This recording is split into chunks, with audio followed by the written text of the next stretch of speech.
بسم اللہ الرحمن الرحیم۔ ایپیسوڈ 10۔ کتاب کا نام سیرت حضرت عمر فاروق رضی اللہ تعالیٰ عنہ، خلیفہ ثانی، عادل حکمران، فاتح روم و فارس، شہید محراب، امیر المؤمنین سیدنا حضرت عمر بن خطاب رضی اللہ تعالیٰ عنہ کی مکمل سیرت کے تابناک نقوش۔ مصنف ڈاکٹر علی محمد الصلابی۔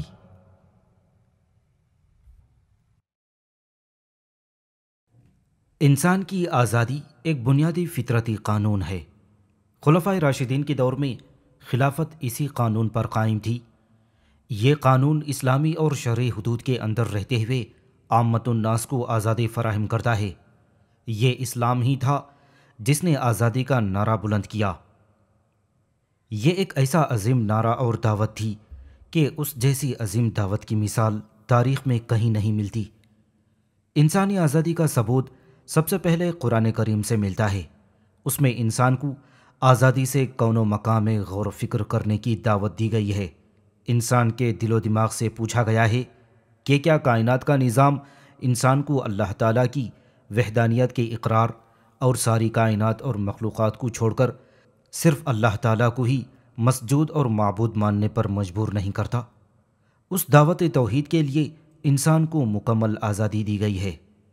یہ بھی سمجھ لینا چاہیے کہ اسلام نے ہر شعبے میں آزادی کا پرچار کیا ہے اور اسے تمام تر معانی اور مفاہیم کے ساتھ قبول کیا ہے۔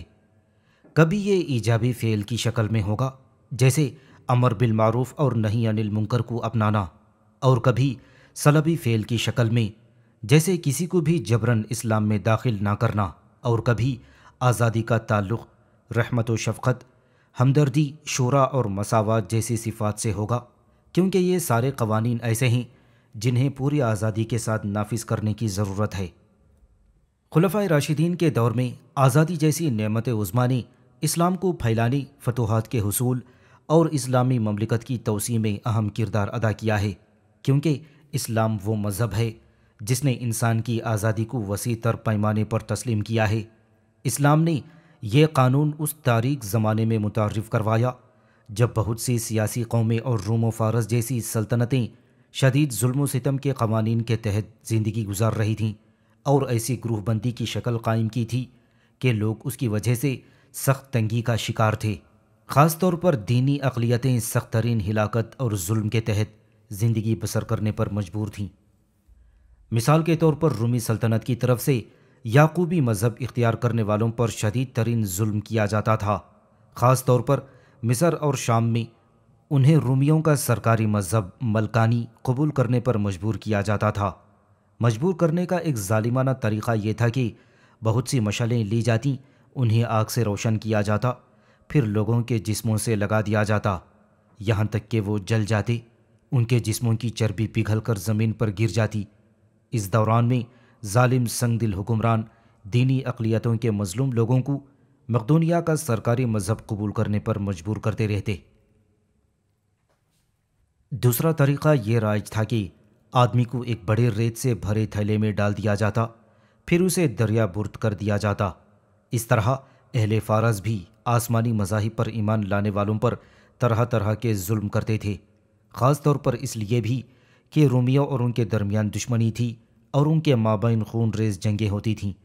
اہل فارس مسیحی مذہب کے لوگوں پر بہت ظلم کرتے تھے، لیکن اسلامی دور بالخصوص رسول اللہ صلی اللہ علیہ وسلم اور خلفائے راشدین کے زمانے میں ان تمام معروف آزادیوں کا تصور موجود تھا جن کا آج کل ڈھنڈورا پیٹا جاتا ہے۔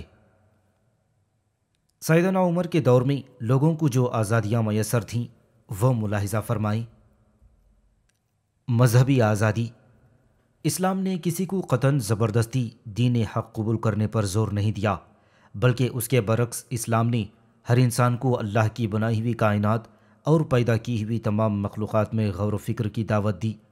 قرآن و سنت کا اپنے ماننے والوں کو خاص طور پر حکم ہے کہ وہ اسلام کی حقانیت اجاگر کرنے کے لیے لوگوں سے اچھے طریقے سے گفتگو کریں۔ اللہ تعالیٰ نے ارشاد فرمایا، لا اکراہ فی الدین، دین اختیار کرنے میں کسی کو کوئی جبر نہیں ہے۔ مزید ارشاد فرمایا، پھر اگر وہ منہ پھیر لیں تو ہم نے آپ کو ان پر کوئی نگران بنا کر نہیں بھیجا، آپ کے ذمے پہنچا دینے کے سوا کچھ نہیں۔ مزید ارشاد فرمایا، اے نبی، اپنے رب کے راستے کی طرف حکمت اور اچھے واعظ کے ساتھ دعوت دیجیے اور ان سے احسن طریقے سے بحث کیجیے۔ بے شک آپ کا رب ہی اس شخص کو خوب جانتا ہے جو اس کی راہ سے بھٹکا، اور وہی ہدایت پانے والوں کو خوب جانتا ہے۔ مزید ارشاد فرمایا، اور تم اہل کتاب سے احسن انداز ہی سے بحث و تکرار کرو، سوائے ان لوگوں کے جو ان میں سے ظالم ہیں، اور تم ان سے کہو ہم اس کتاب پر ایمان لائے ہیں جو ہماری طرف نازل کی گئی اور جو تمہاری طرف نازل کی گئی، اور ہمارا معبود اور تمہارا معبود ایک ہی ہے، اور ہم اسی کے فرما بردار ہیں۔ اس موضوع سے متعلقہ بہت سی آیات ہیں۔ یہی وجہ ہے کہ ہم دیکھتے ہیں کہ حضرت عمر فاروق رضی اللہ تعالیٰ عنہ مذہبی آزادی کے علم بردار تھے، اور وہ اس سلسلے میں ٹھیک ٹھیک نبی کریم صلی اللہ علیہ وسلم اور خلیفہ اول سیدنا ابو بکر صدیق رضی اللہ تعالیٰ عنہ کے نقش قدم پر چلے تھے۔ انہوں نے اہل کتاب کو اپنے دین پر برقرار رکھا، ان سے جزیہ وصول کیا، ان کے ساتھ مختلف معاہدے کیے جن کی تفصیل آئندہ صفحات میں آئے گی۔ مزید برآں سیدنا عمر رضی اللہ تعالیٰ عنہ نے ان کے عبادت خانوں کے بارے میں ایک نظام وضع کیا، انہیں گرانے کے بجائے اپنی حالت پر برقرار رکھا۔ اس کی وجہ یہ تھی کہ اللہ تعالیٰ نے ارشاد فرمایا ہے، اور اگر اللہ کا لوگوں کو ان کے باس کو باس کے ذریعے سے ہٹانا نہ ہوتا تو ضرور اٹھا دیے جاتے راہبوں کے جھونپڑے اور عیسائیوں کے گرجے اور یہودیوں کے عبادت خانے اور مسلمانوں کی مسجدیں جن میں اللہ کا ذکر بہت زیادہ کیا جاتا ہے۔ سامعین سے گزارش کی جاتی ہے کہ ہمارے دونوں چینلز کے پلیٹ فارم سے جتنی بھی آڈیو بکس کی ریکارڈنگ کمپلیٹ ہو چکی ہے اسے خود بھی سنیں اور زیادہ سے زیادہ شیئر کرنے کی کوشش کریں، اور ہمارے سوشل میڈیا پلیٹ فارم کے لنکس ڈسکرپشن میں دیے گئے ہیں۔ ہمیں سبسکرائب اور فالو ضرور کریں تاکہ آپ کو ضروری اپڈیٹس ملتے رہیں، اور ہماری ٹیم کی فنانشیل سپورٹ کے لیے پیٹریون کی لنک ضرور چیک کریں۔ جزاک اللہ۔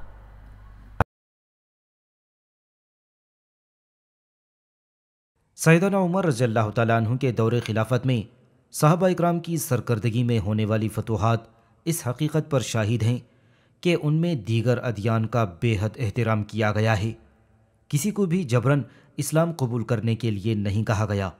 اس کا اندازہ اس مثال سے لگائیے کہ ایک دن ایک عیسائی عورت سیدنا عمر رضی اللہ تعالیٰ عنہ کے پاس کسی غر سے آئی، آپ نے فرمایا مسلمان ہو جا، محفوظ ہو جائے گی، یقیناً اللہ تعالیٰ نے محمد کو برحق مبعوث فرمایا ہے۔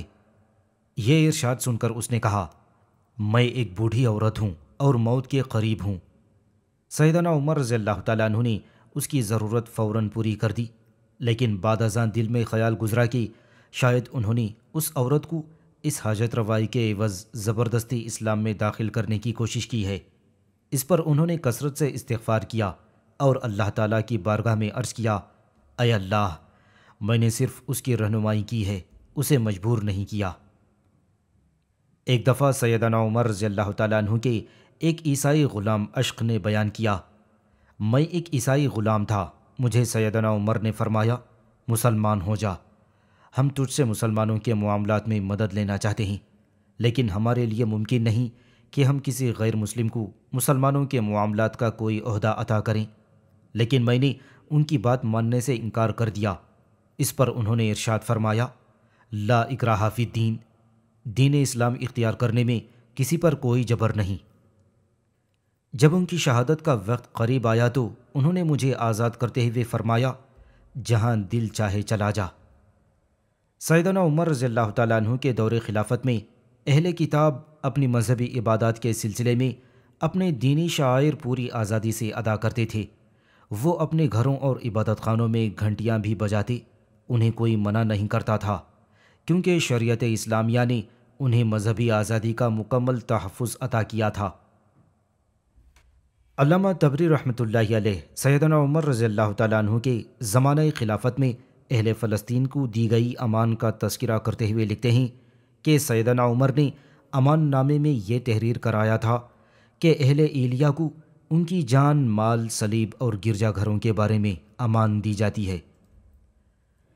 سیدنا عمرو بن عاص رضی اللہ تعالیٰ عنہ سیدنا عمر رضی اللہ تعالیٰ عنہ کی طرف سے مصر کے گورنر تھے۔ انہوں نے اہل مصر سے ایک معاہدہ کیا۔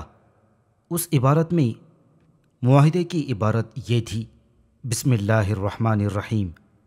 یہ وہ امان نامہ ہے جس میں عمرو بن عاص نے اہل مصر کو ان کی جانوں، دین، اموال، گرجا گھروں، صلیبوں اور ان کے بر و بحر پر امان دی ہے، اور تاکیداً یہ بھی لکھا کہ یہ امان نامہ اللہ اور اس کے رسول صلی اللہ علیہ وسلم، خلیفۃ المسلمین اور عمومی طور پر تمام اہل اسلام کی ذمہ داری کے ساتھ ہے۔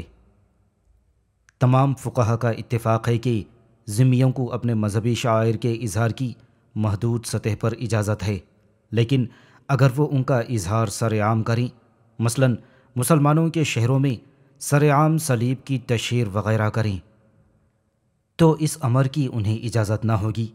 وہ اپنے مذہبی رسوم صرف اپنے علاقے اور بستی تک محدود رکھ سکتے ہیں۔ شیخ غزالی رحمۃ اللہ علیہ فرماتے ہیں، وہ مذہبی آزادی جس کی ضمانت اسلام نے تمام اہل زمین کو دی ہے، اس جیسی آزادی پانچوں بر اعظموں میں ناپید ہے۔ مزید برآں اسلام کی یہ روایت کہ اس کا غلبہ کسی علاقے پر قائم ہو چکا ہے، اس کے باوجود مخالف دین والوں کو مذہبی طور پر ترقی کرنے اور اپنا دین باقی رکھنے کے اسباب فراہم کیے جائیں، کہیں بھی نہیں ملتی۔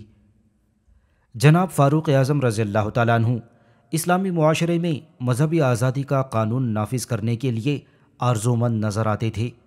انہوں نے یہود اور عیسائیوں کے بارے میں اپنی حکمت عملی مختصر طور پر اس طرح بیان فرمائی: ہم نے ان کے ساتھ یہ معاہدہ کیا ہے کہ ہم ان کے گرجا گھروں کو برباد نہیں کریں گے، وہ اپنی مرضی کے مطابق وہاں عبادت کر سکتے ہیں، ہم ان پر طاقت و ہمت سے زیادہ بوجھ نہیں ڈالیں گے، اگر ان کا کوئی دشمن ان پر حملہ آور ہوگا تو ان کا دفاع کریں گے، ہم ان کے معاملات کے بارے میں ان کے عدالتی احکام کی راہ میں حائل نہیں ہوں گے، ہاں اگر وہ کوئی فیصلہ ہم سے کرانا چاہیں تو ہمیں کوئی اعتراض نہ ہوگا۔ یہ بھی ثابت شدہ حقیقت ہے کہ سیدنا عمر ان کے ساتھ بہت نرمی کا سلوک فرمایا کرتے تھے۔ اگر اہل ذمہ کسی وقت ادائے جزیہ سے عاجز آ جاتے تو وہ ان سے جزیہ معاف فرما دیا کرتے تھے۔ ابو عبید اپنی کتاب الاموال میں تحریر فرماتے ہیں کہ ایک دن سیدنا عمر رضی اللہ تعالیٰ عنہ ایک بستی سے گزرے تو دیکھا کہ وہاں ایک بوڑھا نابینا آدمی بھیک مانگ رہا ہے۔ سیدنا عمر رضی اللہ تعالیٰ عنہ نے پیچھے سے اس کا کندھا پکڑا اور پوچھا، تو کون سے اہل کتاب سے ہے؟ اس نے جواب دیا، میں یہودی ہوں۔ آپ نے دریافت کیا، تو بھی کیوں مانگ رہا ہے؟ اس نے جواب دیا، عمر رسیدہ بھی ہوں اور جزیہ بھی ادا کرنا ہے۔ سیدنا عمر اسے ساتھ لے کر چل پڑے، اپنے گھر سے اسے کچھ عنایت فرمایا، پھر بیت المال کے خازن کو پیغام ارسال فرمایا کہ ایسے لوگوں کی فہرست تیار کرو، اللہ کی قسم ہم نے ان سے انصاف نہیں کیا، ان کی جوانی تو ہم نے کھا لی اور بڑھاپا رسوا کر دیا۔ پھر آپ نے ایسے کمزور افراد سے جزیہ ختم کر دیا، پھر یہی حکم نامہ تمام عمال کی طرف بھیج دیا۔ اس قسم کے اقدامات دلالت کرتے ہیں کہ سیدنا عمر انتہائی کوشش فرماتے تھے کہ ان کی ریاست عدالت اور رعایا سے حسن سلوک پر قائم رہے، چاہے کوئی غیر مسلم ہی ہو، اس سے بھی کامل انصاف اور حسن سلوک کا برتاؤ کیا جائے۔ خلفائے راشدین کے دور خلافت میں مذہبی آزادی بڑی نمایاں خصوصیت اختیار کر چکی تھی، جسے ریاست اسلامیہ کی طرف سے مکمل ضمانت اور ربانی احکام کے تحت مکمل حفاظت میسر تھی۔ نقل مکانی کی آزادی۔ سیدنا عمر رضی اللہ تعالیٰ عنہ نقل مکانی کی آزادی کے بھی قائل تھے، صرف بعض مخصوص حالات میں اس پر پابندی عائد فرماتے تھے اور ایسا بہت کم ہوا۔ پابندی کے زمرے میں ذکر کردہ دونوں حالتوں کو ہم ان کی اہمیت کے پیش نظر بیان کرتے ہیں۔ سیدنا عمر نے بہت سے کبار صحابہ اکرام کو اپنے پاس مدینہ میں روک رکھا تھا، انہیں کسی سرکاری کام کے علاوہ بغیر اجازت مفتوحہ علاقوں میں جانے کی ممانعت فرما رکھی تھی۔ بعض صحابہ کو انہوں نے لشکروں کی قیادت اور مختلف علاقوں کی گورنری سونپ رکھی تھی، لیکن بعض صحابہ اکرام پر مدینہ میں ہی رہنے کی پابندی اس لیے عائد فرما رکھی تھی تاکہ ضرورت کے وقت ان سے مشورہ حاصل کیا جا سکے اور پیش آمدہ مسائل میں ان کی رائے کا احترام کرتے ہوئے اس پر عمل کیا جا سکے، نیز امت کو کسی بھی قسم کے فتنے اور انتشار سے بچایا جا سکے، کیونکہ یہ معزز حضرات اگر دوسرے شہروں کی طرف سفر کر جاتے اور وہیں مستقل رہائش اختیار کر لیتے تو اس طرح کئی آزمائشیں جنم لے سکتی تھیں۔ یہ سیدنا عمر رضی اللہ تعالیٰ عنہ کی سیاسی حکمت عملی اور باریک بینی کا نتیجہ تھا کہ انہوں نے کبار صحابہ اکرام کو مدینہ میں ہی روک رکھا تھا۔ وہ لوگوں کی نفسیات سے خوب واقف تھے، فرمایا کرتے تھے، مجھے سب سے زیادہ ڈر یہ ہے کہ تم لوگ مختلف شہروں میں پھیل نہ جاؤ۔ ان کا ایک نقطہ نظر یہ بھی تھا کہ اگر اس معاملے میں سستی برتی گئی تو ممکن ہے مفتوحہ علاقوں میں کوئی فتنہ سر اٹھا لے، کیونکہ لوگ ایسے مقدس منظور نظر لوگوں کے گرد عقیدت سے جمع ہو جائیں گے اور ان کے گرد شبہات پھیلا دیے جائیں گے۔ اس طرح بہت سی قیادتیں اور جھنڈے معرض وجود میں آئیں گے جو کہ بالآخر انتشار اور شور و غوغا کا سبب بن جائیں گے۔ سیدنا عمر رضی اللہ تعالیٰ عنہ اسلامی ریاست میں بہت سی دینی یا سیاسی طاقتوں کے مراکز قائم ہونے کے حق میں نہیں تھے۔ مبادا ایک معزز صحابی کے گرد ایک حلقہ قائم ہو جائے اور پھر آہستہ آہستہ اس کا اس قدر احترام ہونے لگے کہ اس کے حکم کو سلطان کے حکم کا درجہ دیا جانے لگے، اور جب یہ سلسلہ پھیلے تو بہت سے مراکز معرض وجود میں آ جائیں اور خلافت کا نظام انتشار کا شکار ہو جائے۔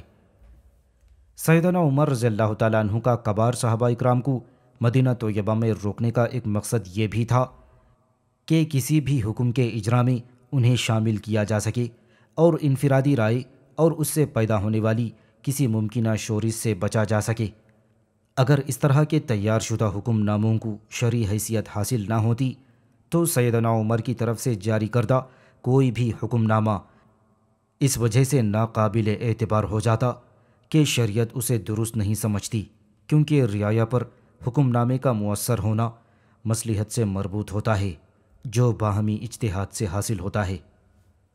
دوسری حالت اس وقت پیدا ہوئی جب سیدنا عمر نے نجران کے عیسائیوں اور خیبر کے یہودیوں کو عرب کے مرکز سے عراق اور شام کی طرف جلاوطن کرنے کا حکم جاری فرمایا۔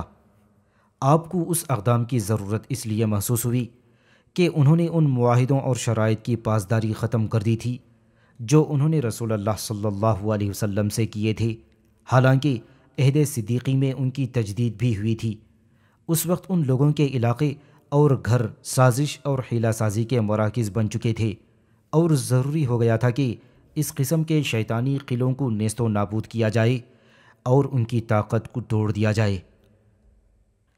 خیبر اور نجران کے اہل کتاب کے علاوہ بہت سے یہودی اور عیسائی معاشرے کے اچھے افراد بن کر بدستور مدینہ طیبہ میں رہائش پذیر بھی رہے اور تمام حقوق حاصل کرتے رہے۔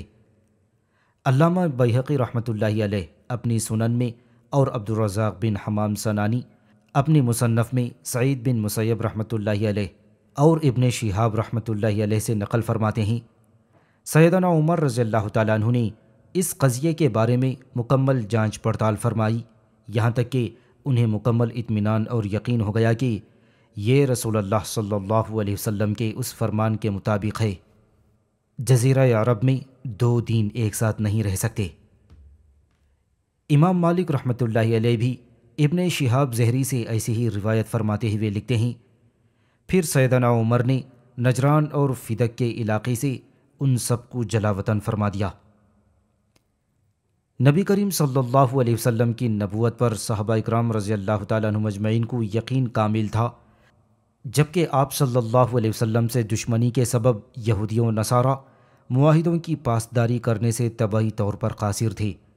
وہ اسلام اور مسلمانوں سے شدید بغض، حسد، دشمنی رکھنے والے لوگ تھے۔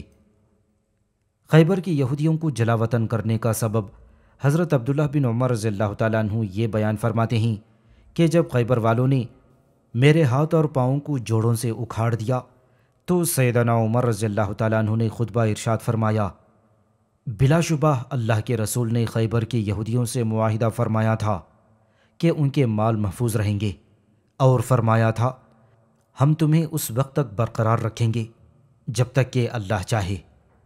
جب عبداللہ بن عمر رضی اللہ تعالیٰ عنہ خیبر میں اپنے اموال کی طرف گئے تو ان پر رات کی تاریکی میں حملہ کیا گیا اور ان کے ہاتھ پاؤں اکھیڑ دیے گئے۔ یہود کے علاوہ ہمارا وہاں کوئی اور دشمن نہیں تھا، ہمارا شک ان پر ہی تھا۔ میں نے ان سب کو جلا وطن کرنے کا فیصلہ کر لیا۔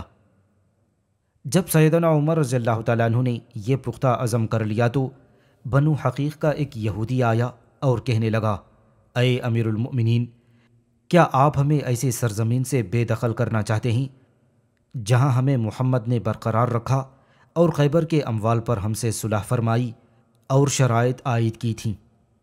سیدنا عمر رضی اللہ تعالیٰ عنہ نے فرمایا، کیا تجھے یہ وہم ہے کہ میں نبی کا وہ ارشاد بھول چکا ہوں؟ یعنی وہ وقت یاد کر جب تجھے خیبر سے نکال دیا جائے گا اور تیری اونٹنی تجھے لے کر کئی راتیں بھاگتی رہے گی۔ اس نے کہا، اے امیر المؤمنین، یہ تو ابو القاسم نے محض ایک مذاق کیا تھا۔ سیدنا عمر نے فرمایا، اے اللہ کے دشمن، تو جھوٹ بولتا ہے۔ پھر آپ نے ان سب کو جلا وطن کر دیا۔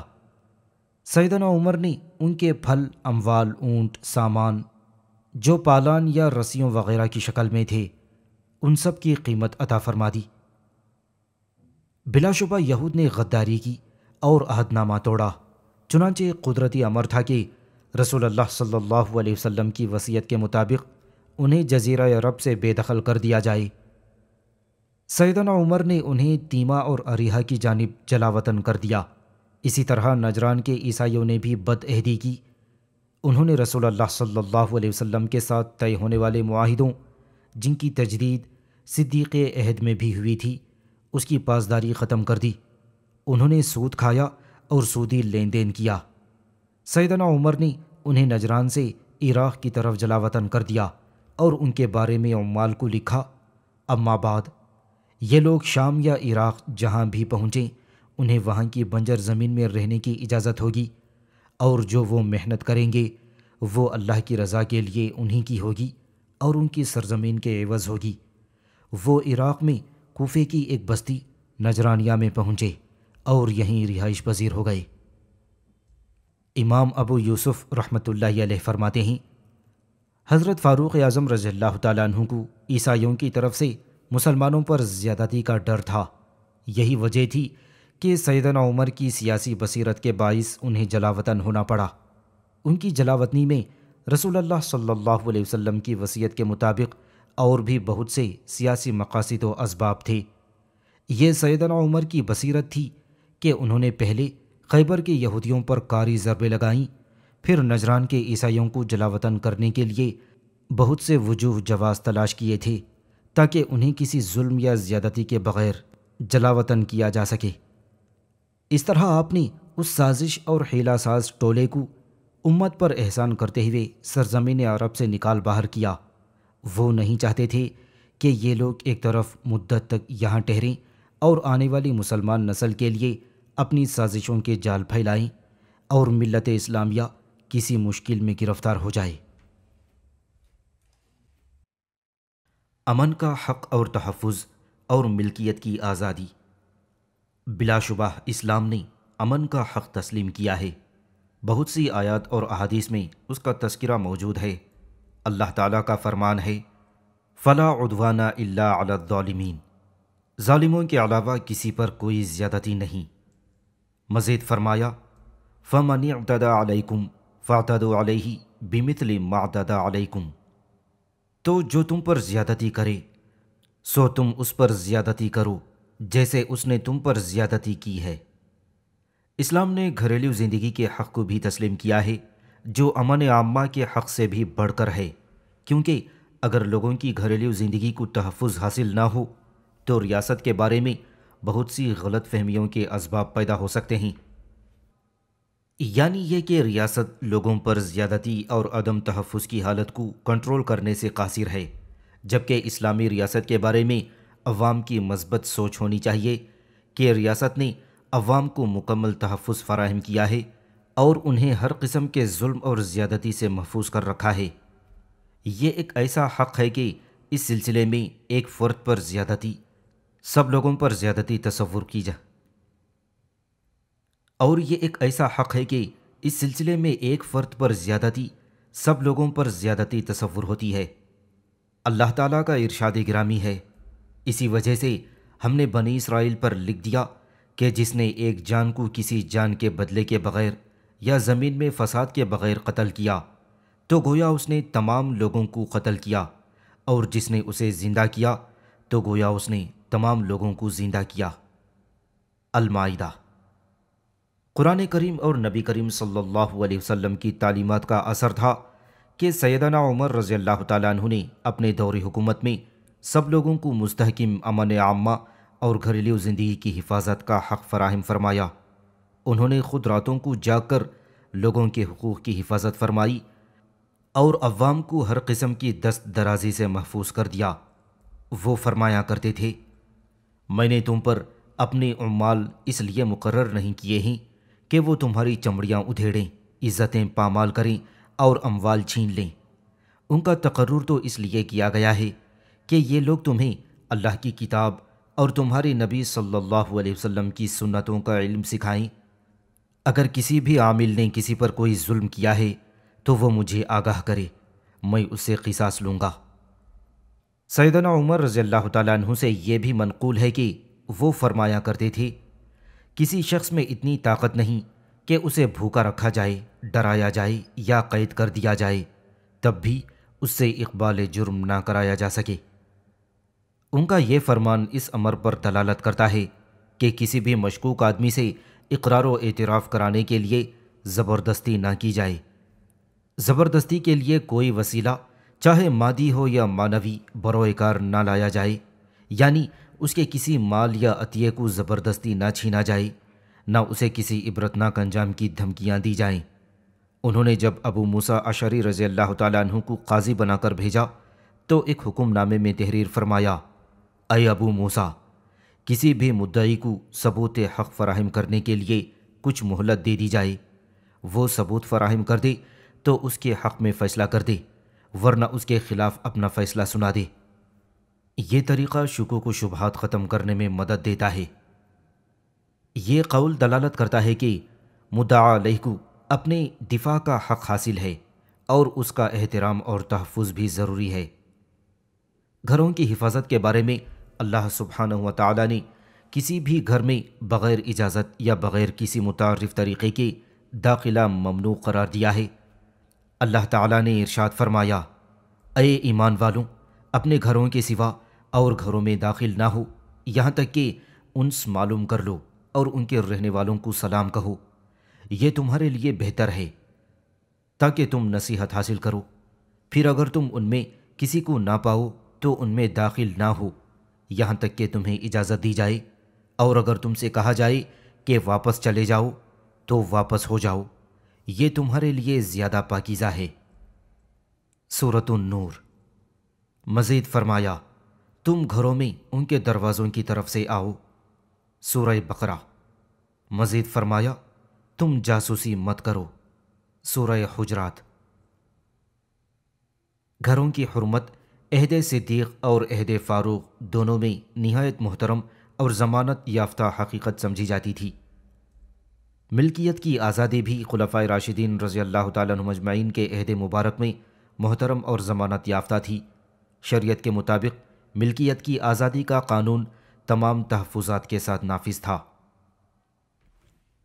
شریعت کے مطابق ملکیت کی آزادی کا قانون تمام تحفظات کے ساتھ نافذ تھا۔ جب سیدنا عمر رضی اللہ تعالیٰ عنہ نے جنگی اور سیاسی اعتبار سے نجران کے عیسائیوں اور خیبر کے یہودیوں کو جزیرہ عرب کے درمیان سے نکال کر عراق اور شام کے علاقوں کی طرف جلا وطن فرمایا تو انہیں وہاں ان کی متروکہ جائیداد کے عوض اسی قانون کا احترام کرتے ہوئے زمینیں الاٹ کر دی تھیں، کیونکہ اسلام جس طرح مسلمانوں کے حقوق کا محافظ ہے، اسی طرح وہ اہل ذمی کے حقوق کی حفاظت بھی فرماتا ہے۔ اسی طرح جب سیدنا عمر رضی اللہ تعالیٰ عنہ نے حرم مکہ کی حدود میں اضافے کا فیصلہ فرمایا تو ذاتی ملکیت کا احترام فرمایا۔ اس وقت اس کا احترام یہی تھا کہ لوگوں کو درپیش ناگزیر ضرورت اور حالات سے آگاہ کیا جائے اور ان سے ان کی ملکیت طلب کی جائے، کیونکہ ملکیت میں کسی طرح کا جبر اور زبردستی کسی طور بھی درست نہیں، الا یہ کہ صاحب ملکیت کے ساتھ انصاف کیا جائے۔ یہ امر قابل ذکر ہے کہ خلفائے راشدین کے عہد ذری میں ملکیت کا اطلاق حدود شریعت سے تجاوز نہ کرنے کی شرط پر ہوتا ہے اور عوام الناس کی مصلحت کو بھی پیش نظر رکھا جاتا ہے۔ ایک روایت میں ہے کہ بلال بن حارث مزنی رسول اللہ صلی اللہ علیہ وسلم کی خدمت میں حاضر ہوئے اور قطع زمین کے حصول کے لیے درخواست پیش کی۔ نبی کریم صلی اللہ علیہ وسلم نے انہیں ایک عبا اور وسیع رقبہ عطا فرمایا۔ سیدنا عمر نے خلیفہ منتخب ہونے کے بعد فرمایا، اے بلال، بلا شبہ تو نے رسول اللہ سے قطع ارضی کا مطالبہ کیا تھا اور انہوں نے تجھے یہ قطع مرحمت بھی فرما دیا تھا، کیونکہ نبی کریم صلی اللہ علیہ وسلم کی عادت شریفہ یہ تھی کہ کسی سائل کو خالی نہ لوٹاتے تھے۔ اب صورتحال یہ ہے کہ تو یہ اراضی سنبھالنے سے قاصر ہے۔ اس پر بلال رضی اللہ تعالیٰ عنہ نے اعتراض کیا۔ سیدنا عمر نے فرمایا، تو جتنی زمین سنبھال سکتا ہے اسے اپنے پاس رکھ، اور جو اراضی سنبھال نہیں سکتا وہ ہمیں واپس دے دے تاکہ اسے دیگر مسلمانوں میں تقسیم کر دیا جائے۔ یہ سن کر حضرت بلال نے کہا، اللہ کی قسم میں ایسا نہیں کر سکتا کہ جو چیز مجھے اللہ کے رسول نے عطا فرمائی ہو وہ میں چھوڑ دوں۔ سیدنا عمر نے فرمایا، اللہ کی قسم تجھے ایسا ہی کرنا پڑے گا۔ پھر سیدنا عمر نے ان سے وہ زمین جس کی آباد کاری سے وہ قاصر تھے لے کر مسلمانوں میں تقسیم فرما دی۔ اس واقعے سے یہ حقیقت اجاگر ہوتی ہے کہ انفرادی ملکیت کا قانون اس وقت لاگو ہوگا جب اس میں سب لوگوں کی مصلحت ملحوظ ہو۔ اگر مالک ایسے اقدامات کرے جن سے وہ سب لوگوں کی نمائندگی کر رہا ہو اور اس میں اجتماعی فوائد حاصل ہوں تو پھر اس میں کسی کو جھگڑا کرنے کی گنجائش نہیں۔ بصورت دیگر خلیفہ وقت ایسے حفاظتی اقدامات کر سکتا ہے تاکہ ایسی مفید چیز جاری و قائم رہے اور اس کی افادیت مجروح نہ ہونے پائے۔ آزادی فکر۔ اسلام نے ہر فرد کو آزادی رائے مرحمت فرمائی ہے۔ خلفائے راشدین آزادی رائے کا بھرپور احترام و التزام فرمایا کرتے تھے۔ سیدنا عمر کا طریقہ کار یہ تھا کہ وہ تمام معاملات عامت الناس کے سامنے رکھتے تھے اور انہیں بلا کسی رکاوٹ یا بندش اپنی رائے پیش کرنے کا پورا موقع فراہم کرتے تھے، یہاں تک کہ اجتہادی مسائل میں بھی انہیں اظہار رائے کا موقع دیتے تھے۔ سیدنا عمر سے روایت ہے کہ ایک دفعہ وہ ایک آدمی سے ملے۔ انہوں نے اس سے پوچھا، تیرے فلاں معاملے کا کیا بنا؟ اس نے عرض کیا، علی اور زید نے اس طرح فیصلہ فرمایا ہے۔ سیدنا عمر نے سن کر فرمایا، اگر میں فیصلہ کرتا تو اس طرح کرتا۔ اس آدمی نے عرض کیا، آپ خلیفۃ المسلمین ہیں، بھلا آپ کی طرف سے اس فیصلے کے نفاذ میں کیا رکاوٹ ہے؟ سیدنا عمر نے فرمایا، اگر یہ مسئلہ کتاب و سنت میں صریحاً موجود ہوتا تو میں ضرور اقدام کرتا، لیکن تیرا مسئلہ رائے اور اجتہاد کا ہے اور رائے میں ہم سب مشترک ہیں، اس لیے علی اور زید نے جو فیصلہ کر دیا ہے وہ بھی درست ہے۔ سیدنا عمر رضی اللہ تعالیٰ عنہ نے صحابہ کو آزادی رائے کی اجازت عطا کر رکھی تھی۔ وہ اجتہادی مسائل میں کھل کر اپنی رائے کا اظہار کرتے تھے۔ سیدنا عمر نے اظہار رائے میں کسی طرح کی کوئی ادنیٰ سی پابندی بھی عائد نہیں کی تھی، نہ کسی کو متعین رائے کا پابند بنایا۔ خلفائے راشدین بالخصوص سیدنا عمر کے دور میں لوگ نہایت بے خوفی اور آزادی سے درپیش معاملات پر اپنی رائے دیتے تھے، نہایت مثبت اور مفید تنقید کرتے اور اپنی خیر خواہی کے جذبات سے مطلع کرتے تھے۔ اس سلسلے میں انہیں امیر المؤمنین تک پہنچنے میں کوئی رکاوٹ نہیں تھی۔ ایک دفعہ سیدنا عمر فاروق رضی اللہ تعالیٰ عنہ نے خطبہ ارشاد فرمایا، اے لوگوں، تم میں سے کوئی مجھ میں کوئی کجروی دیکھے تو اسے سیدھا کر دے۔ ایک آدمی کھڑا ہو گیا اور کہنے لگا، اللہ کی قسم اگر ہم آپ میں کوئی کجروی دیکھیں گے تو اسے اپنی تلوار سے سیدھا کریں گے۔ سیدنا عمر رضی اللہ تعالیٰ عنہ نے فرمایا، الحمد للہ الذی جعل فی ہذہ الامہ من یقوم وجاجا عمر بسیفہ۔ تمام تعریفیں اللہ تعالیٰ کے لیے ہیں جس نے اس امت میں ایسا فرد بھی پیدا فرمایا جسے یہ جرأت حاصل ہے کہ وہ عمر کی کجروی اپنی تلوار سے درست کر دے۔ سیدنا عمر رضی اللہ تعالیٰ عنہ نے جب خلافت کی ذمہ داری سنبھالی تو اس وقت ان کے خطبے میں یہ الفاظ بھی تھے: آپ لوگ امر بالمعروف اور نہی عن المنکر کے ذریعے سے میری مدد فرمائیں اور مجھے خیر خواہی اور نصیحت کی بات پہنچائیں۔ سیدنا عمر سیاسی لحاظ سے ایسی آزادی فکر پر یقین رکھتے تھے جس کی بنا خیر خواہی اور بھلائی کے جذبے پر ہو۔ وہ سمجھتے تھے کہ رعایا کا حاکم کے لیے خیر خواہ ہونا رعایا کا فرض لازم ہے، اور حاکم پر لازم ہے کہ وہ اپنا یہ حق رعایا سے طلب کرے اور کہے: اے ہماری رعایا، بے شک تم پر ہمارا ایک حق فرض ہے، اور وہ یہ کہ تم ہماری عدم موجودگی میں بھی ہماری خیر خواہی کرو اور بھلائی کے کاموں میں ہماری معاونت کرو۔ سیدنا عمر فاروق رضی اللہ تعالیٰ عنہ ضروری سمجھتے تھے کہ رعایا کا ہر فرد ان کی نگرانی کرے، اور کسی معاملے میں کہیں کوئی کجروی دیکھے تو اسے درست کر دے، چاہے تلوار اٹھانی پڑے۔ انہوں نے ارشاد فرمایا: تم میں سے جو بھی میرے عمل میں کجروی دیکھے اسے درست کر دے۔ اور وہ فرمایا کرتے تھے: لوگوں میں سے مجھے سب سے زیادہ محبوب وہ شخص ہے جو مجھے میری کوتاہیوں سے آگاہ کرے۔ مزید فرمایا: مجھے ڈر ہے کہ میں خطا کر بیٹھوں اور تم میں سے کوئی میرے ڈر کی وجہ سے میری اصلاح نہ کر پائے۔ ایک دن سیدنا عمر کی خدمت میں ایک آدمی حاضر ہوا۔ اس نے سب کے سامنے ڈنکے کی چوٹ پر کہا: اے عمر، اللہ سے ڈر جا۔ کچھ لوگ اس کی سرعام یہ بات سن کر اس پر غضبناک ہوئے اور اسے خاموش کرنے کی کوشش کی۔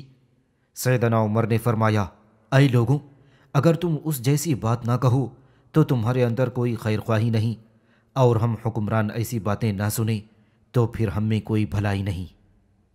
اللہ اکبر۔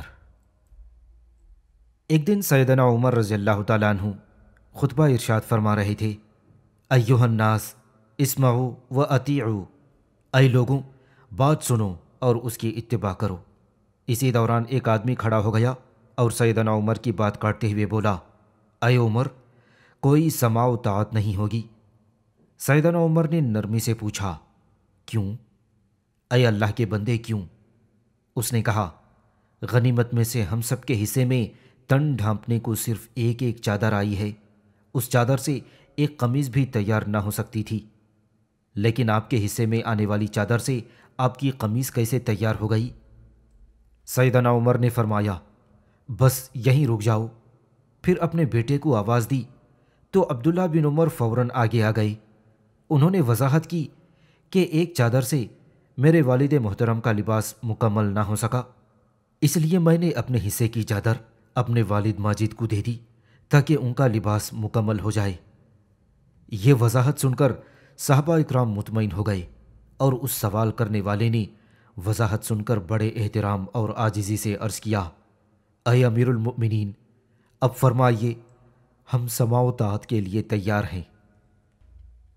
ایک دفعہ سیدنا عمر رضی اللہ تعالیٰ عنہ نے خطبے میں فرمایا: عورتوں کے حق مہر کی رقم 40 اقیہ سے زیادہ نہ بڑھاؤ، چاہے وہ عورت یزید بن حسین جیسے شخص کی بیٹی ہی ہو۔ اگر اس سے زیادہ کسی نے حق مہر مقرر کیا تو میں ایسا مال بیت المال میں جمع کر دوں گا۔ یہ سن کر ایک عورت کھڑی ہو گئی۔ اس نے اعتراض کیا: اے عمر، آپ کو اس کا کوئی اختیار نہیں۔ سیدنا عمر نے دریافت کیا: کیوں؟ اس نے کہا: اس لیے کہ اللہ سبحانہ و تعالی نے فرمایا: اور تم ان میں سے کسی کو ایک خزانہ دے چکے تو اس میں سے کچھ بھی واپس نہ لو، کیا تم بہتان لگا کر اور صریح گناہ کر کے اسے لوگے؟ سورہ نساء۔ یہ آیت سن کر سیدنا عمر رضی اللہ تعالیٰ عنہ نے فرمایا: امرأۃ اصابت و رجل اخطأ، ایک عورت نے درست بات کہی اور عمر غلطی کر گیا۔ ایک روایت میں ہے کہ سیدنا عمر رضی اللہ تعالیٰ عنہ نے کہا: اے اللہ، مجھے معاف فرما، ہر انسان عمر سے زیادہ عالم ہے۔ پھر واپس آئے، ممبر پر بیٹھے اور فرمایا: اے لوگوں، میں تمہیں عورتوں کے حق مہر کی رقم میں اضافے سے منع کرتا تھا کہ وہ 400 درہم سے زیادہ نہ ہو، لیکن اب جو جتنا چاہے عورت کا حق مہر مقرر کر سکتا ہے۔ اسلام میں آزادی رائے کا احترام ضرور ہے، لیکن یہ آزادی مطلق نہیں ہے کہ ہر ایرا غیرہ جس طرح چاہے اسی طرح اپنی رائے دیتا پھرے، بلکہ یہ آزادی اس امر سے مشروط ہے کہ اپنی رائے سے کسی دوسرے کو تکلیف نہ پہنچائے، چاہے یہ ضرر عام ہو یا خاص۔ اس قسم کی رائے سے سیدنا عمر نے لوگوں کو منع کر رکھا تھا۔ آزادی کے غلط نقطہ نظر کی تردید۔ اس بارے میں اس قبطی کا قصہ قابل ذکر ہے جس نے شام کے علاقے میں تقدیر کا انکار کیا تھا۔ سیدنا عمر ایک دفعہ شام میں خطبہ ارشاد فرما رہے تھے۔ انہوں نے فرمایا، وَمَن يُضْلِلْ فَلَا هَادِيَ لَهُ، جسے اللہ گمراہ کر دے اسے کوئی ہدایت دینے والا نہیں۔ اس پر اس قبطی نے تقدیر کا انکار کرتے ہوئے اعتراض کیا اور کہنے لگا، اللہ تعالیٰ کسی کو گمراہ نہیں کرتا۔ سیدنا عمر نے اسے انتباہ کیا کہ دوبارہ ایسی بات کہو گے تو قتل کر دیے جاؤ گے۔ صائب بن یزید سے روایت ہے، فرماتے ہیں ایک آدمی عمر بن خطاب رضی اللہ تعالیٰ عنہ کے پاس آیا اور عرض کیا، اے امیر المؤمنین، اس آیت کا کیا مطلب ہے؟ وَالذَّارِيَاتِ ذَرْوًا فَالْحَامِلَاتِ وِقْرًا، قسم ہے ان ہواؤں کی جو مٹی وغیرہ کو اڑا کر بکھیرنے والی ہیں، پھر ان بادلوں کی قسم جو پانی کا بوجھ اٹھانے والے ہیں۔ دراصل وہ ان آیات کے مشابہ معانی کی ٹوہ میں تھا۔ سیدنا عمر رضی اللہ تعالیٰ عنہ نے فرمایا، کیا تو مشابہ معانی پوچھ رہا ہے؟ پھر آگے بڑھے، اپنی آستینیں چڑھائیں اور اسے کوڑے سے مارنے لگے۔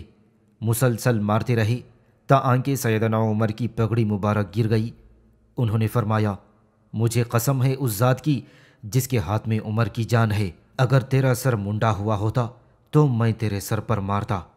پھر لوگوں سے کہا، اسے اس کے کپڑے پہناؤ، اونٹ کی پالان پر سوار کرو اور اسے اس کے شہر میں لے جاؤ، وہاں یہ خود اعلان کرے کہ میں نے علم کے حصول کا غلط راستہ تلاش کیا ہے۔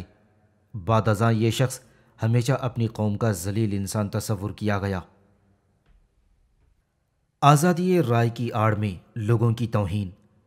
سیدنا عمر رضی اللہ تعالیٰ عنہ نے حتیہ کو زبرقان بن بدر کی ہجو کرنے کی پاداش میں قید کر دیا۔ اس نے زبرقان کو کہا تھا، تو عزت کے حصول کی کوشش نہ کر بلکہ اپنے گھر میں بیٹھ، کیونکہ تو صرف کھانے پینے اور پہننے والا ہے۔ دراصل اس نے زبرقان کو عورتوں سے تشبیہ دی تھی کہ وہ عورتوں کی طرح صرف کھانے پینے اور لباس کی طرف توجہ رکھے۔ اس پر سیدنا عمر رضی اللہ تعالیٰ عنہ نے حتیہ کو خبردار کیا کہ اگر آئندہ وہ کسی مسلمان کی ہجو کرے گا اور اس کی عزت کے درپے ہوگا تو اس کی زبان کاٹ دی جائے گی۔ پھر حتیہ نے جیل میں کچھ اشعار کہے، ان میں سے وہ سیدنا عمر کی طرف سے مہربانی کا خواستگار ہوا۔ میں ذی مرخ میں موجود معصوم بچوں کو کیا جواب دوں جو بنجر بے آب و گیا زمین میں لاوارث ہیں؟ آپ نے ان کے سربراہ کو اندھیری کوٹری میں ڈال دیا۔ معاف کر دیجئے اے عمر، آپ پر اللہ کی طرف سے سلامتی ہو۔ آپ وہ فرمارواں ہیں جسے ابو بکر صدیق کے بعد سب لوگوں نے متفقہ فرمارواں تسلیم کیا ہے۔ یہ اشعار سن کر سیدنا عمر رضی اللہ تعالیٰ عنہ کو اس پر رحم آ گیا۔ آپ نے اسے آزاد کر دیا اور اس سے وعدہ لیا کہ آئندہ وہ کبھی کسی مسلمان کی ہجو نہیں کرے گا۔ ایک روایت میں ہے کہ سیدنا عمر نے حتیہ کو تمام مسلمانوں کی عزت کے عوض 3000 درہم ادا کیے۔ اس موقع پر اس نے کہا، آپ نے مختلف قسم کے کلام پر پابندی لگا دی، پس آپ نے کسی ایسی بد کلامی کو نہ چھوڑا جو نقصان دہ ہو، نہ قابل ستائش وصف کو جو کسی کو نفع دے۔ آپ نے مجھ سے بخیل کی عزت بچا لی، اسے میری طرف سے ملامت کا کوئی خوف نہیں، وہ محفوظ ہو گیا، اسے کسی قسم کی گھبراہٹ نہیں۔ اہل کتاب کی عورتوں سے نکاح اور سیدنا عمر کا نظریہ۔ سیدنا عمر بن خطاب رضی اللہ تعالیٰ عنہ کو خبر ملی کہ حذیفہ بن یمان رضی اللہ تعالیٰ عنہ نے ایک یہودی عورت سے نکاح کر لیا۔ سیدنا عمر نے اسے لکھا کہ اسے فوراً طلاق دے دو۔ حذیفہ نے دریافت کیا، اگر آپ اسے حرام سمجھتے ہیں تو میں ایسا کر گزرتا ہوں۔ سیدنا عمر نے فرمایا، میرا یہ گمان نہیں کہ وہ حرام ہے، مجھے محض یہ ڈر ہے کہ ایسا نہ ہو کہ تم بدکار عورتوں سے نکاح کر بیٹھو۔ ایک روایت میں ہے کہ سیدنا عمر نے فرمایا، مجھے ڈر ہے کہ تم مسلمان عورتوں کو چھوڑ کر کہیں بدکار عورتوں سے نکاح نہ کر لو۔ ابو زہرہ فرماتے ہیں ہمیں اس مقام پر اچھی طرح سمجھ لینا چاہیے کہ مسلمان آدمی کے لیے یہی بہتر ہے کہ وہ مسلمان عورت سے شادی کرے، کیونکہ رشتہ اسلام کی وجہ سے دونوں کے درمیان الفت و محبت کے اسباب کامل ہوں گے۔ سیدنا عمر کتابیات سے نکاح نہ کرنے کا حکم ایک بلند پایہ سوچ کے تحت دیتے تھے۔ یہ ان کا ایک بہترین سیاسی اقدام تھا کہ الفت و محبت جیسے معاملات باہمی طور پر مسلمانوں ہی کے درمیان قائم ہونے چاہئیں۔ اللہ تعالیٰ نے اپنے کلام میں ایک آزاد مشترکہ عورت سے نکاح کو منع قرار دے کر اس کے مقابلے میں مؤمنہ لونڈی سے نکاح کی ترغیب دی ہے۔ اللہ تعالیٰ کا ارشاد گرامی ہے، اور تم مشرک عورتوں سے نکاح نہ کرو یہاں تک کہ وہ ایمان لے آئیں، البتہ ایک ایمان والی لونڈی مشرک عورت سے بہتر ہے، اگرچہ وہ تمہیں بھلی ہی لگے، اور تم اپنی مسلمان عورتیں مشرک مردوں کی نکاح میں نہ دو یہاں تک کہ وہ ایمان لے آئیں، البتہ مؤمن غلام مشرک سے بہتر ہے، اگرچہ وہ تمہیں بھلا ہی لگے۔ یہ مشرک لوگ دوزخ کی طرف بلاتے ہیں، اور اللہ اپنے حکم سے تمہیں جنت اور بخشش کی طرف بلاتا ہے، اور وہ لوگوں کے لیے اپنی آیتیں بیان کرتا ہے تاکہ وہ نصیحت حاصل کریں۔ سورۃ البقرہ۔ ان آیات میں اللہ سبحانہ و تعالی مشرکات سے نکاح حرام قرار دیتے ہیں تاکہ وہ اللہ پر سچا ایمان لے آئیں اور آخر الزماں پیغمبر علیہ الصلاۃ والسلام کی نبوت کا اعتراف کر لیں۔ اللہ تعالیٰ نے اللہ اور رسول پر ایمان لانے والی مؤمن لونڈی کو، چاہے وہ کالی اور مفلوق الحال ہی ہو، ایک آزاد مشرکہ عورت سے بہتر گردانا ہے، اگرچہ وہ خوبصورت، صاحب دولت اور اچھے حسب و نسب والی ہو۔ اسی طرح اہل ایمان عورتوں کے لیے آزاد مشرکوں سے مؤمن غلام کہیں بہتر ہے، اگرچہ کوئی مشرک کافر جو خوبصورتی، مال اور حسب میں کتنا ہی افضل کیوں نہ ہو۔ گویا اس آیت کی روح سے مشرکہ سے نکاح حرام ہے، البتہ اہل کتاب سے ایک اور آیت کی روح سے نکاح جائز بھی ہے۔ اللہ تعالیٰ کا فرمان ہے، اور ان لوگوں کی پاک دامن عورتیں بھی حلال ہیں جنہیں تم سے پہلے کتاب دی گئی۔ یہ قرآنی نص پہلی آیت کی مخصص ہے، اور یہی جمہور علماء کی رائے ہے۔ علماء نے کہا ہے کہ مسلمان عورت سے نکاح بہرحال افضل ہے، اور کتابیہ سے نکاح اسی وقت جائز ہوگا جب اس نکاح سے معاشرے پر کسی طرح کے برے اثرات مرتب ہونے کا اندیشہ نہ ہو، ورنہ اہل کتاب سے نکاح ناجائز ہوگا۔ یہی رائے ہے جسے بعض معاصر علماء نے اختیار فرمایا ہے۔ سیدنا عمر رضی اللہ تعالیٰ عنہ معاصرین کی رائے سے پہلے ہی یہ فتویٰ دے چکے تھے۔ مزید دو باتوں سے اس رائے کی تائید ہوتی ہے۔ کتابیہ سے نکاح کرنے سے مسلمان عورتوں کے درجے میں کمی آئے گی، اور بہت سی مسلمان عورتیں بغیر نکاح زندگی گزارنے پر بھی مجبور ہوں گی۔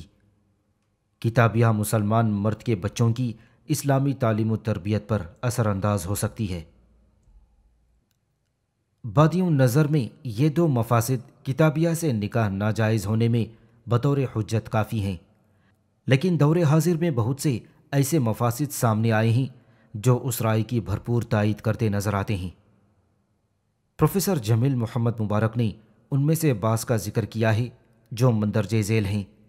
ہو سکتا ہے کہ اہل کتاب عورت مسلمانوں کی جاسوسی کی غرض سے آئی ہو، ممکن ہے وہ کفار کی عبادات اور ثقافت اسلامی معاشرے میں پھیلانا چاہتی ہو، یا وہ مسلمانوں کو کافر علاقوں کی شہریت قبول کرنے کی ترغیب دیتی ہو۔ نکاح کرنے والے مسلمان مرد جہالت کی وجہ سے ان عورتوں کے ہاتھ میں کھلونا بن سکتے ہیں۔ ایسی عورتوں سے نکاح کرنے والوں کا شعور بیدار نہیں ہوتا، اس وجہ سے وہ اللہ کے دین اسلام سے لا تعلق ہو سکتے ہیں۔ مندرجہ بالا بیان کردہ مفاسد کتابیات سے نکاح سے اجتناب پر بطور دلیل کفایت کر سکتے ہیں۔ سیدنا عمر بن خطاب رضی اللہ تعالیٰ عنہ نے کتابیات سے نکاح پر جو شرائط عائد کی ہیں وہ اسلامی ریاست کے عظیم مصالح اور اسلامی معاشرے کے مقاصد جلیلہ سے میل کھاتے تھے۔ بہت سے نامور قوموں نے یہ تجربہ بھی کیا ہے۔ پھر غیر مذہب کی عورتوں سے نکاح کے بہت سے شدید نقصانات سامنے آئے، ایسے ایسے خطرناک نتائج بھی نکلے جن سے وطن عزیز کی ساکھ متاثر ہوئی۔ چنانچہ ایسے نکاح پر سرکاری سطح پر سب لوگوں کے لیے بالعموم اور معاشرے کے اہم ترین افراد کے لیے بالخصوص پابندی اور بہت سی شرائط عائد کر دی گئیں، اور یہ ایسا احتیاطی اقدام تھا جس کی بہت سی وجوہ ممکن ہیں۔ بیوی چاہے خاوند کے تمام رازوں سے واقف نہ ہو، اس کے باوجود میاں بیوی کے آپس میں تعلق کی نوعیت اور باہمی محبت کی وجہ سے وہ اس کے کچھ نہ کچھ رازوں سے یقیناً واقفیت حاصل کر لیتی ہے۔ یہی وہ خاص وجہ تھی کہ سیدنا عمر رضی اللہ تعالیٰ عنہ نے ایک ماہر ترین مدبر کی حیثیت سے ایسا اقدام کیا تھا کہ آنے والے ہر مسلمان حکمران کے لیے اس سلسلے میں فیصلہ کرنے کے بارے میں آسانی پیدا کر دی۔ بلا شبہ اہل کتاب کے نکاح میں زبردست مفاسد ہیں۔ یہ عورتیں ہم میں سے نہیں ہیں، کسی دوسرے مذہب کی عورتیں ہیں۔ ان میں سے اکثر اپنے سابقہ مذہب ہی پر برقرار رہتی ہیں۔ انہیں نہ اسلام کی مٹھاس کا احساس ہوتا ہے، نہ اسلام کی طرف سے خاوند کی اطاعت گزاری اور دیگر حقوق کا علم ہوتا ہے۔ سیدنا عمر نے ایک عظیم دیندار اور انتہائی بالغ النظر مدبر کی حیثیت سے مسلمانوں کی تباہی مد نظر رکھتے ہوئے یہ حکم جاری فرما دیا تھا۔ سیدنا عمر مسلمانوں کی بھلائی کے بے حد آرزو مند رہتے تھے۔ وہ انہیں ہر طرح کے خفیف سے خفیف نقصان سے بھی بچانا چاہتے تھے۔ یہی وجہ تھی کہ انہوں نے قطعی فیصلہ کر دیا تھا کہ کوئی مسلمان کسی غیر مسلم خاتون سے شادی نہ کرے۔ مندرجہ بالا تفصیلی بحث سے معلوم ہوا کہ عہد راشد میں آزادی کو مکمل تحفظ حاصل تھا، مگر اس کے ضابطے اور حدود مقرر تھیں۔ یہی وجہ تھی کہ اسلامی معاشرے نے زبردست ترقی کی منزلیں طے کیں۔ فی الحقیقت مثبت آزادی معاشرے کا بنیادی حق ہے۔ اس کی بدولت اسلام کی شان اور اسلامی ثقافت اجاگر ہو کر سامنے آتی ہے۔ اگر آزادی کو معاشرے میں تحفظ حاصل نہ ہو تو یوں سمجھنا چاہیے کہ معاشرے کے ایک اہم ستون کو گرا دیا گیا ہے۔ آزادی سے محروم معاشرہ ایک بے حس اور مردہ معاشرہ باور کیا جائے گا۔ اسلامی معاشرے میں آزادی ایک ایسی نورانی مشعل کی حیثیت رکھتی ہے جو انسان کے رگ و ریشے میں اتر کر اسے اللہ رب العزت کے ساتھ مربوط کر دیتی ہے۔ اس طرح انسان بلندیوں کو چھو لیتا ہے، دل نیکیوں کا خوگر ہو جاتا ہے، اور انسان اللہ سبحانہ و تعالیٰ کی رضا جوئی کے لیے بھلائیوں کی طرف لپکتا ہے۔ اسلامی معاشرے میں آزادی ایک اساسی ستون کی حیثیت رکھتی ہے۔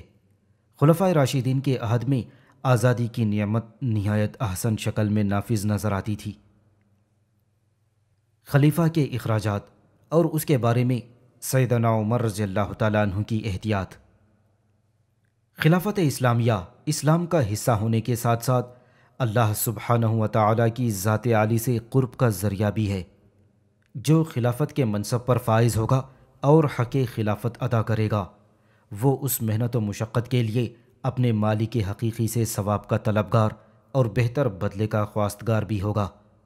اللہ سبحانہ و تعالیٰ محسن کو اس کے احسان کا اچھا بدلہ اور یہ حق ادا نہ کرنے والوں کو برا بدلہ دے گا۔ اللہ تعالیٰ کا ارشاد گرامی ہے، فَمَن يَعْمَلْ مِنَ الصَّالِحَاتِ وَهُوَ مُؤْمِنٌ فَلَا كُفْرَانَ لِسَعْيِهِ وَإِنَّ لَهُ كَاتِبُونَ۔ چنانچہ جو بھی نیک عمل کرے اور وہ مؤمن بھی ہو تو اس کی کوشش کی ناقدری نہ ہوگی، اور بے شک ہم اس کے لیے اس کے اعمال لکھنے والے ہیں۔ سورۃ الانبیاء۔ اس آیت میں اخروی اجر و ثواب کا تذکرہ ہے۔ دنیاوی اجر کے بارے میں یہ سمجھا جا سکتا ہے کہ جب خلیفۃ المسلمین اپنی رعایا کے ساتھ مکمل حسن سلوک اور انصاف کرے گا اور اپنے آپ کو عوام الناس کی خدمت کے لیے وقف کر دے گا اور اپنی ذمہ داری مکمل طور پر نبھائے گا، تو دنیا میں بھی مادی جزا کا مستحق قرار پائے گا، کیونکہ جب وہ خود کو امت ہی کے لیے وقف کر دے گا تو لا محالہ اجر کا مستحق بھی ٹھہرے گا۔ فقہی قاعدہ ہے، جو خود کو کسی دوسرے کی منفیت کے لیے وقف کر دے تو متعلقہ دوسرے فریق پر اس کا نفقہ لازم ہوگا۔ مثلا مفتی، قاضی اور خلیفہ وغیرہ کو ان کی خدمات کا صلہ دیا جائے گا۔ ہر وہ شخص جسے رعایا کی خبرگیری کے عمل پر مقرر کیا جائے اس کے لیے اس عمل کی اجرت اور اپنی ڈیوٹی کا معاوضہ حاصل کرنا شرعاً جائز ہے۔ نبی کریم صلی اللہ علیہ وسلم سے ثابت ہے کہ وہ اپنے عمال کو اخراجات و نفقات مرحمت فرما دیا کرتے تھے۔ سیدنا ابو بکر صدیق رضی اللہ تعالیٰ عنہ کے بعد جب سیدنا عمر رضی اللہ تعالیٰ عنہ خلیفۃ المسلمین مقرر ہوئے تو کچھ مدت تک انہوں نے بیت المال سے کچھ بھی نہ لیا، یہاں تک کہ فاقے کی نوبت آ گئی۔ وہ خلافت کے معاملات اور امت کی خدمت میں اس قدر مصروف ہو گئے کہ اپنی گزر بسر کے لیے ذاتی تجارت کی مہلت ہی نہیں ملی، لہٰذا انہوں نے صحابہ اکرام کو جمع فرمایا اور اس سلسلے میں مشورہ طلب کرتے ہوئے فرمایا، میں نے خود کو رعایا کے معاملات و مسائل کے لیے وقف کر دیا ہے، اب بتائیے کہ مجھے گزر بسر کے لیے بیت المال سے کس قدر معاوضہ لینے کی اجازت ہے؟ حضرت عثمان رضی اللہ تعالیٰ عنہ نے فرمایا، آپ خود کھا سکتے ہیں اور اپنے گھر والوں کو بھی کھلا سکتے ہیں۔ سعید بن زید بن عمرو بن نفیل نے بھی یہی مشورہ دیا۔ سیدنا عمر رضی اللہ تعالیٰ عنہ نے سیدنا علی سے مشورہ طلب فرمایا تو انہوں نے فرمایا، آپ دوپہر اور شام کا کھانا کھا سکتے ہیں، تو سیدنا عمر نے یہ مشورہ قبول فرما لیا۔ بعد ازاں سیدنا عمر نے ارشاد فرمایا، اے لوگوں، میں نے اپنے لیے اللہ تعالیٰ کے مال سے صرف اس قدر روا رکھا ہے جتنا ایک یتیم کا نگران یتیم کے مال سے اپنے لیے روا رکھتا ہے۔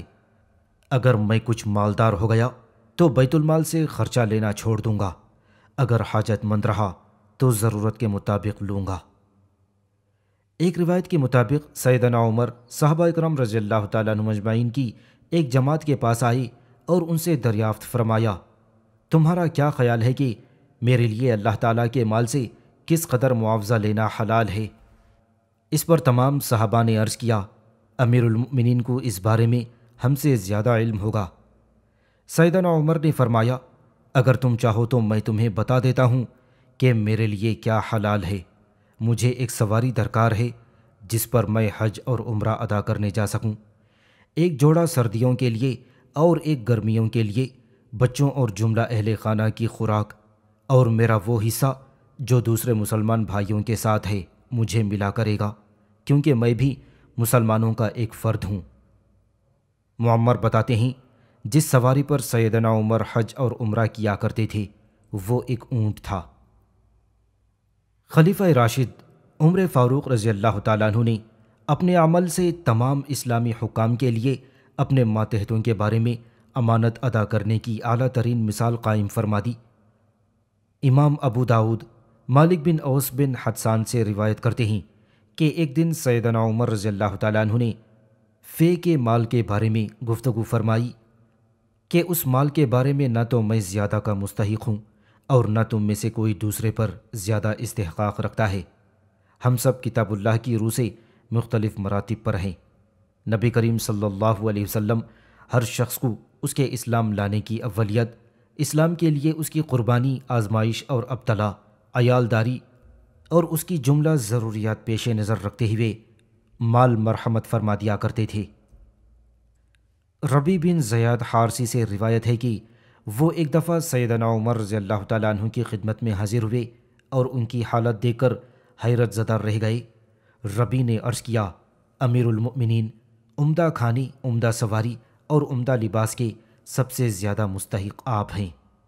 سیدنا عمر اس وقت کھانا تناول فرما رہے تھے۔ کھانا بہت سادہ اور معمولی تھا۔ آپ نے ایک ٹہنی اٹھائی اور ربی کے سر پر دے ماری، پھر فرمایا، اللہ کی قسم، میرے خیال میں تو نے یہ بات صرف میرا قرب حاصل کرنے کے لیے کہی ہے، اللہ کی رضا جوئی کے لیے نہیں۔ میں تو تجھے اچھا انسان سمجھتا تھا۔ ارے کیا تو جانتا نہیں رعایا کے ساتھ میری مثال کیسی ہے؟ ربی نے عرض کیا، آپ ہی فرمائیے کیسی ہے؟ پھر فرمایا، میری اور رعایا کی مثال ایسے مسافروں کی سی ہے جو سب اپنے اخراجات ایک آدمی کے حوالے کر دیں اور اسے کہہ دیں کہ تو ان اخراجات کو سب کے لیے عمل میں لا۔ اب تو بتا، کیا کسی کے لیے زیبا دیتا ہے کہ ان میں سے کچھ اپنے لیے مخصوص کر لے؟ ربی نے کہا، نہیں۔ سیدنا عمر بن خطاب نے فرمایا، بس میری اور سب مسلمانوں کی یہی مثال ہے۔ فقہائے عظام نے نبی کریم صلی اللہ علیہ وسلم کی سیرت طیبہ اور عہد خلفائے راشدین سے خلیفہ کے اخراجات کے بارے میں احکام مستنبط کیے ہیں۔ ان میں سے چند مندرجہ ذیل ہیں۔ خلیفہ کو اپنی ذمہ داری کے عوض بیت المال سے اجرت لینا جائز ہے۔ علامہ نووی، ابن العربی، بیہوتی اور ابن المفلح نے اس کے جواز کی صراحت کی ہے۔ حضرت ابو بکر اور سیدنا عمر بیت المال سے اجرت وصول کیا کرتے تھے۔ چونکہ خلفائے راشدین مسلمانوں کے معاملات اور مسائل حل کرنے میں مصروف رہتے تھے، اس لیے ان کے لیے بیت المال سے گزارے کی رقم لینا ناگزیر ہو گیا تھا۔ اس صورتحال کی وضاحت خود ابو بکر و عمر نے بھی فرما دی تھی۔ یہ امر خلیفۃ المسلمین کے ثوابدید پر موقوف ہے کہ وہ بیت المال سے اجرت لے یا نہ لیں، اسے دونوں باتوں کا کامل اختیار حاصل ہے۔